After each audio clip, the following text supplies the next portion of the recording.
দেশের শিক্ষা ব্যবস্থায় এক আমূল পরিবর্তনের রূপরেখা ঘোষণা করেছে জাতীয় শিক্ষাক্রম ও পাঠ্যপুস্তক বোর্ড এনসিটিবি।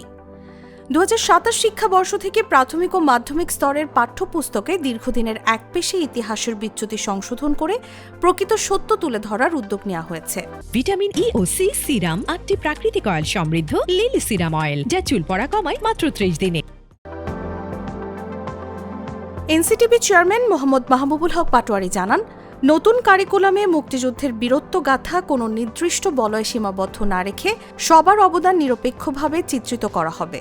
বিশেষ গুরুত্ব পাচ্ছে ২০২৪ সালের ঐতিহাসিক গণঅভ্যুত্থানের গৌরবোজ্জ্বল অধ্যায়, যা নতুন প্রজন্মের কাছে সাহসিকতার পাঠ হিসেবে যুক্ত হচ্ছে। ডিজিটাল আসক্তি কমাতে এবং পড়াশোনাকে আনন্দদায়ক করতে চতুর্থ শ্রেণীতে যুক্ত হচ্ছে খেলাধুলা ও সংস্কৃতি। পাশাপাশি ষষ্ঠ শ্রেণীতে পরীক্ষামূলকভাবে লার্নিং উইথ হ্যাপিনেস এবং কারিগরি শিক্ষার প্রতি আগ্রহ বাড়াতে ভোকেশনাল বিষয়ক বই প্রবর্তন করা হচ্ছে। আইসিটি পাঠ্য বইয়ে আসছে বৈপ্লবিক পরিবর্তন, যেখানে প্রাধান্য পাবে কৃত্রিম বুদ্ধিমত্তা, এআই ও আধুনিক প্রযুক্তি। প্রাথমিক ও মাধ্যমিকের প্রায় ৬০১টি পাঠ্যপুস্তক পরিমার্জনে কাজ করছেন ঢাকা বিশ্ববিদ্যালয় সহ দেশের শীর্ষস্থানীয় প্রতিষ্ঠানের ৩২০ জন বিশেষজ্ঞ।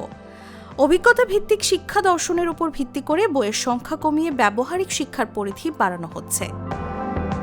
আগামী ২০২৭ সালের ১ জানুয়ারি নির্ভুল, আধুনিক এবং সত্যনিষ্ঠ ইতিহাসের নতুন পাঠ্য বই হাতে পাবে শিক্ষার্থীরা, এমনটাই লক্ষ্য এনসিটিবির। ২০২৮ সালে একটি পূর্ণাঙ্গ নতুন কারিকুলাম আসার ইঙ্গিত দিয়েছেন বোর্ড চেয়ারম্যান। নিউজ ডেস্ক, জাগো নিউজ।